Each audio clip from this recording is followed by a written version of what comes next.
नमस्कार दोस्तों, आपका अपना चैनल एजुकेशन सेंटर में आप सभी का स्वागत है। दोस्तों, आज हम लोग इस वीडियो में मौर्य साम्राज्य के जितने भी महत्वपूर्ण प्रश्न बनने वाले हैं पेपर में, परीक्षा में, उसको हम लोग इस वीडियो के माध्यम से पढ़ने वाले हैं और ये यूपी ट्रिपल एस सी पेट के लिए अति महत्वपूर्ण होगा। तो चलिए आइए हम लोग शुरू करते हैं। पहला प्रश्न हमारा क्या कह रहा है कि मौर्य साम्राज्य की स्थापना किसने की थी। तो ऑप्शन ए दिया है बिंबिसार, ऑप्शन बी दिया है चंद्रगुप्त द्वितीय, ऑप्शन सी है चंद्रगुप्त मौर्य और ऑप्शन डी दिया है आपका अशोक। तो इसका सही जवाब हो जाएगा आपका ऑप्शन सी चंद्रगुप्त मौर्य। चंद्रगुप्त मौर्य का जन्म कब हुआ था? तो इनका जन्म 345 ईसा पूर्व हुआ था। कब हुआ था? 345 ईसा पूर्व हुआ था। अगला प्रश्न है प्रश्न नंबर 2, चाणक्य को अन्य किस नाम से जाना जाता था? तो ऑप्शन ए है Shrigupta, option B Samudragupta, option C दिया है चंद्रगुप्त, ऑप्शन डी दिया है विष्णुगुप्त। तो इसका सही जवाब हो जाएगा आपका ऑप्शन डी विष्णुगुप्त है। चाणक्य को विष्णुगुप्त के नाम से भी जाना जाता था। अगला प्रश्न है प्रश्न नंबर 3 है, चाणक्य किसके प्रधानमंत्री थे? ऑप्शन ए है बिंबिसार, ऑप्शन बी है चंद्रगुप्त मौर्य, ऑप्शन सी चंद्रगुप्त द्वितीय, ऑप्शन डी है आपका अशोक। तो इसका सही जवाब हो जाएगा आपका ऑप्शन बी चंद्रगुप्त मौर्य के प्रधानमंत्री थे। कौन? आचार्य चाणक्य। अगला प्रश्न है प्रश्न नंबर 4 है, अर्थशास्त्र की रचना किसने की थी? तो कौटिल्य, पुष्यमित्र, धनानंद, बिंबिसार। तो इसका सही जवाब हो जाएगा आपका ऑप्शन ए कौटिल्य। अर्थशास्त्र की रचना किसने की थी? कौटिल्य। कौटिल्य किन्हें कहा जाता था? कौटिल्य चाणक्य को ही, आचार्य चाणक्य को ही विष्णुगुप्त, कौटिल्य और आचार्य चाणक्य के नाम से जाना जाता है। अगला प्रश्न है प्रश्न नंबर 5 है, कौटिल्य के अर्थशास्त्र में किस पहलू पर प्रकाश डाला गया है? कौटिल्य के अर्थशास्त्र पर किस पहलू पर प्रकाश डाला गया है? ऑप्शन ए दिया धार्मिक जीवन, ऑप्शन बी आर्थिक जीवन, ऑप्शन सी है सामाजिक जीवन और ऑप्शन डी दिया है राजनीतिक नीतियाँ। तो इसका सही जवाब हो जाएगा आपका ऑप्शन डी है राजनीतिक नीतियाँ। कौटिल्य के अर्थशास्त्र में राजनीतिक नीतियों पर प्रकाश डाला गया है। अगला प्रश्न है प्रश्न नंबर 6 है, चंद्रगुप्त मौर्य ने अपने अंतिम दिन कहाँ गुजारे? चंद्रगुप्त मौर्य ने अपने अंतिम दिन कहाँ गुजारे थे? तो ऑप्शन ए दिया है पाटलिपुत्र में, ऑप्शन बी है श्रवणबेलगोला में, ऑप्शन सी दिया है काशी में और ऑप्शन डी है उज्जैन में। तो इसका सही जवाब हो जाएगा आपका ऑप्शन बी श्रवणबेलगोला में। श्रवणबेलगोला कहाँ है? ये है आपका मैसूर में। कहाँ पे है आप? ये मैसूर कर्नाटक। कहाँ? मैसूर कर्नाटक में। और इनकी मृत्यु कब हुई थी? तो इनकी मृत्यु हुई थी 298 ईसा पूर्व। कब हुई थी? 298 ईसा पूर्व। अगला प्रश्न है प्रश्न नंबर 6, किस राजा की कहानी मुद्रा राक्षस नाटक का विषय है?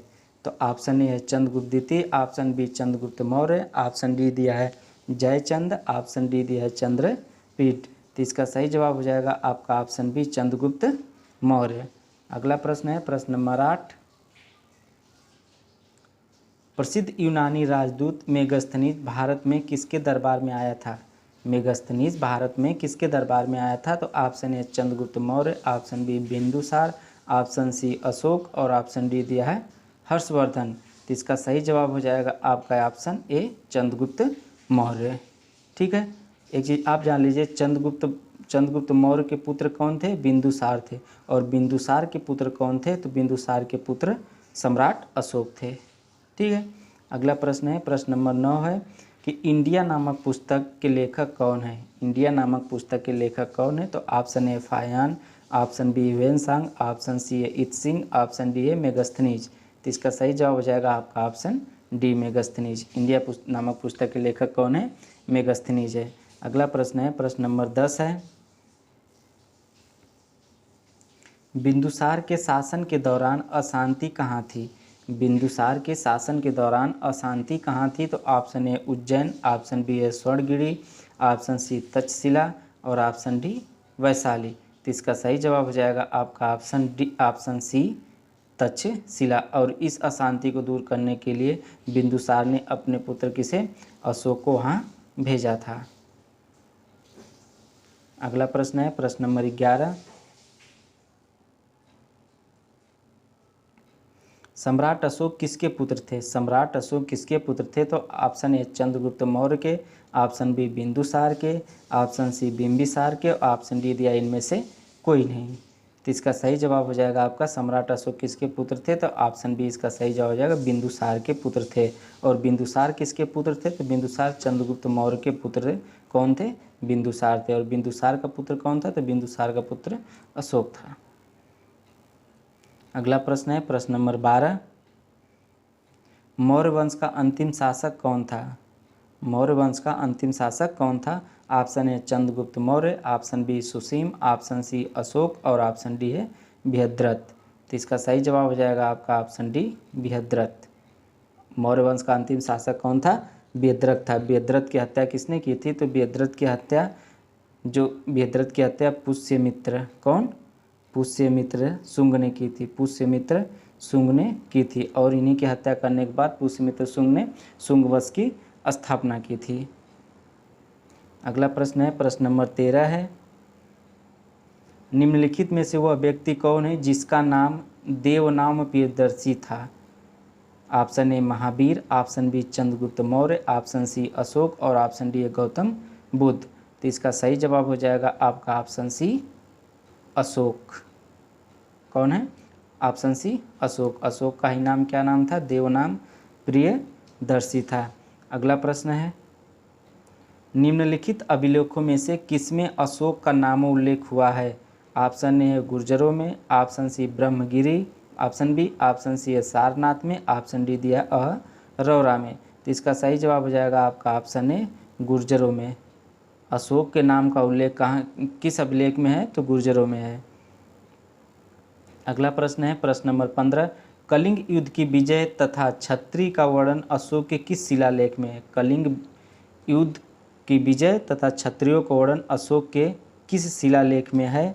तो ऑप्शन ए पहला शिलालेख, ऑप्शन बी दूसरा शिलालेख, ऑप्शन सी दिया है आपका 12वां शिलालेख, ऑप्शन डी है 13वां शिलालेख। तो इसका सही जवाब हो जाएगा आपका ऑप्शन डी 13वां शिलालेख। अगला प्रश्न है प्रश्न नंबर 16। कलिंग विजय के उपरांत अशोक महान निम्नलिखित में किस धर्म को अपना लिया था? तो option A Hindu, option B Jain और बौद्ध, ऑप्शन डी डूजिट। तो इसका सही जवाब हो जाएगा आपका ऑप्शन सी बौद्ध धर्म। कलिंग युद्ध के उपरांत सम्राट अशोक ने बौद्ध धर्म को अपना लिया था। अगला प्रश्न है प्रश्न नंबर 17। किस स्थान के निकट प्रसिद्ध कलिंग युद्ध लड़ा गया था? किस स्थान के निकट जो कलिंग का युद्ध था लड़ा गया था? उदयगिरी, बालासोर, धौली, बाराबंकी। तो इसका सही जवाब हो जाएगा आपका ऑप्शन सी धौली। अगला प्रश्न है प्रश्न नंबर 18। सारनाथ में किस सम्राट का स्तंभ है? तो ऑप्शन ए अशोक, अकबर, शाहजहां, शेरशाह। तो इसका सही जवाब हो जाएगा आपका ऑप्शन ए अशोक। सारनाथ में किस सम्राट का स्तंभ है? तो अशोक का। और भगवान बुद्ध ने अपना पहला उपदेश सारनाथ में ही दिए थे। अगला प्रश्न है प्रश्न नंबर 19। निम्नलिखित में से अशोक का उत्तराधिकारी कौन था? अशोक का उत्तराधिकारी कौन था? ऑप्शन ए कुणाल, राहुल, बिंदुसार और ऑप्शन डी इनमें से कोई नहीं। तो इसका सही जवाब हो जाएगा आपका ऑप्शन ए कुणाल। अगला प्रश्न है प्रश्न नंबर 20।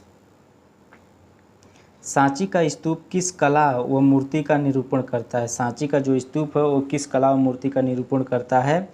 तो ऑप्शन ए जैन धर्म, बौद्ध धर्म, ईसाई, मुस्लिम। तो इसका सही जवाब हो जाएगा आपका ऑप्शन बी बौद्ध धर्म का। अगला प्रश्न है प्रश्न नंबर 21 है। मौर्य साम्राज्य में प्रचलित मुद्रा का नाम क्या है? ऑप्शन ए दिनार, तोल, पड़ और इनमें से कोई नहीं। तो इसका सही जवाब हो जाएगा आपका ऑप्शन सी पड़। मौर्य साम्राज्य में प्रचलित मुद्रा जो थी किस नाम से जाना जाता था? पड़ के नाम से मुद्रा को जाना जाता था। अगला प्रश्न है प्रश्न नंबर 22 है। प्रसिद्ध सांची स्तंभ किस समय में बना था? कनिष्क के समय, हर्षवर्धन के समय, अशोक के समय, बिंदुसार के समय। तो इसका सही जवाब हो जाएगा आपका ऑप्शन सी अशोक के समय। जो प्रसिद्ध सांची का स्तंभ था अशोक के समय बना था। अगला प्रश्न है प्रश्न नंबर 23 है। अशोक के अभिलेखों को सर्वप्रथम किसने पढ़ा? अशोक के अभिलेख को सर्वप्रथम किसने पढ़ा था? तो option A James Prince, option B है James Prinsep, option C James Williams और ऑप्शन डी इनमें से कोई नहीं। तो इसका सही जवाब हो जाएगा आपका ऑप्शन बी, जेम्स प्रिंसेप ने अशोक के अभिलेखों को सर्वप्रथम पढ़ा था। अगला प्रश्न है प्रश्न नंबर 24। अशोक ने बौद्ध धर्म के प्रचार के लिए किसको श्रीलंका भेजा? अशोक ने बौद्ध धर्म के प्रचार के लिए किसे श्रीलंका भेजा था? तो महेंद्र, संघमित्रा, मिनेंडर, ए और बी दोनों। तो अशोक ने बौद्ध धर्म में प्रचार के लिए श्रीलंका को किसे? महेंद्र और संघमित्रा को, दोनों लोग को भेजा था। महेंद्र उनका पुत्र था, संघमित्रा उनकी पुत्री थी। तो ऑप्शन आपका कौन सा सही हो जाएगा? ऑप्शन डी, ए और बी दोनों। अगला प्रश्न है प्रश्न नंबर 25। अशोक ने किस बौद्ध साधु से प्रभावित होकर बौद्ध धर्म अपनाया? ब्रह्मगुप्त, विष्णुगुप्त, उपगुप्त, बृहद्रथ। तो इसका सही जवाब हो जाएगा आपका ऑप्शन सी, उपगुप्त। अगला प्रश्न है प्रश्न नंबर 26। कलिंग युद्ध किस वर्ष हुआ था? कलिंग युद्ध किस वर्ष में हुआ था? तो ए आपके 261 ईसा पूर्व, 269 ईसा पूर्व, 232 ईसा पूर्व, 240 ईसा पूर्व। तो इसका सही जवाब हो जाएगा आपका ऑप्शन ए है 261 ईसा पूर्व कलिंग का युद्ध हुआ था। अगला प्रश्न है प्रश्न नंबर 27। मौर्य काल के दौरान शिक्षा का सबसे प्रसिद्ध केंद्र निम्न में से कौन सा था? Option A Vallabhi, option B Nalanda, option C Ujjain, option D है तक्षशिला। तो इसका सही जवाब हो जाएगा आपका ऑप्शन डी, तक्षशिला। और तक्षशिला वर्तमान में कहाँ है? तो ये पाकिस्तान में है। अगला प्रश्न है प्रश्न नंबर 28। चंद्रगुप्त मौर्य के प्रसिद्ध गुरु चाणक्य निम्नलिखित में से किस विद्या केंद्र से संबंधित थे? तक्षशिला से, विक्रमशिला, नालंदा, वैशाली। तो इसका सही जवाब हो जाएगा आपका ऑप्शन ए, तक्षशिला से। अगला प्रश्न है प्रश्न नंबर 29 है। अशोक के शिलालेख किस लिपि में खुदे हुए हैं? अशोक के शिलालेख किस लिपि में खुदे हुए हैं? पाली, ब्राह्मणी, देवनागरी लिपि और ऑप्शन डी है मगधी। तो इसका सही जवाब हो जाएगा आपका ऑप्शन बी, ब्राह्मणी।